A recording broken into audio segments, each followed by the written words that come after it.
here at British Columbia College, um, believing in the global citizenship of our future students, we have carefully looked at various curricula and studied which ones really would support this dream of global citizenship. And beyond the curriculum achievements, we also believe that we have to equip these children, these learners, with employability skills. I'm talking about critical thinking skills, problem solving skills, leadership skills, communication skills, collaborative skills, and all the things that, creativity, innovation, and these are the things that would drive global citizenship. Because today, if there's a job option in the Western world, any other part of the world, they are not looking at your color or your race or your background or your origin. They look at who you are beyond the paper that you hold. What do you bring? Are you an achiever? Are you an initiator?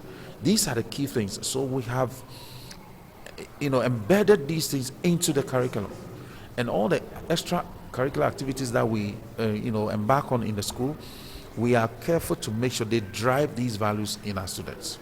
For example, the basic or the fundamental requirement for York to admit any student is those who hold the Ontario Secondary School diploma, which currently British Columbia College for the past 4 years, has been pursuing. So we have students who have graduated with this diploma and they are studying out there. And since that's the first point of call in terms of qualification, this is one of the basic ways that we are collaborating to make sure our students have that smooth transition. Beyond that, with the collaboration we have, our students are given more or less call it a preferential treatment.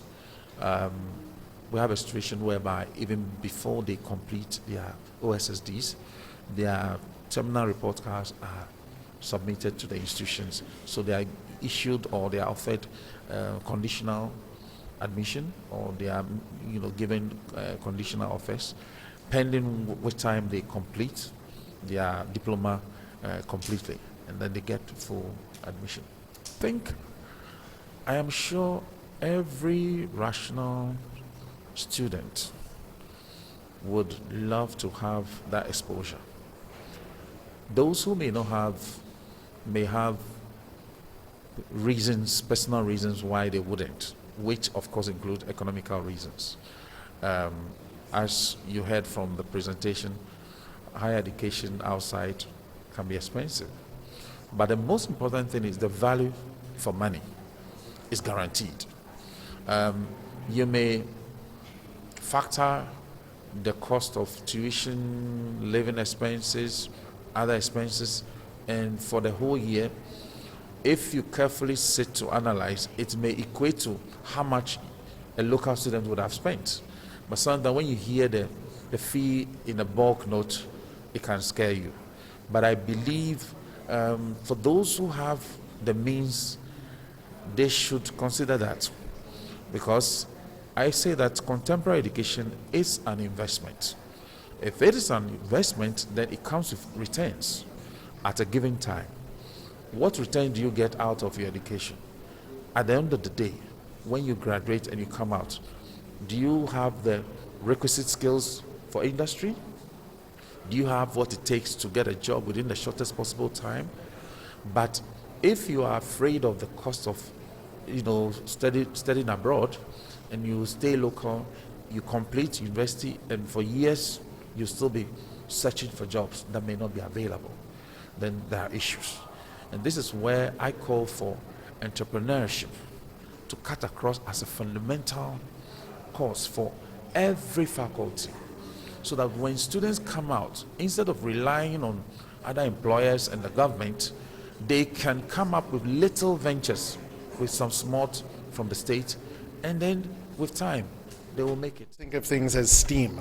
So that adds arts into the STEM programs. And what we know for employers and for the world economy, we need people who have fluency in math, fluency in sciences, engineering. We have all of those programs, health as well. But we also want to make sure that our students come out with a very good, critical, holistic education, because the jobs of the future are changing rapidly. So even if you're in something like in my faculty studying information technology, big data, those types of cutting edge technological areas, we still want you to have the ability to write, the ability to engage critically with the world, because that's where new ideas come from. And that's one of the reasons why we're here in Ghana, because we know the students are really well educated and able to work in those areas. Very important as a visitor in Ghana to respect that, but I do think that it's important that we have conversations on an international level, and that's what we're trying to do here with other universities, is work with them to see what are the needs in the African context, what are the needs in the Canadian context, but most importantly, what are the global needs that we can work together on to make sure that we have an impact on this generation and future generations, developing the best knowledge and research possible. It's very important for everybody to think about what is it like to be a global citizen and to acquire a global mindset.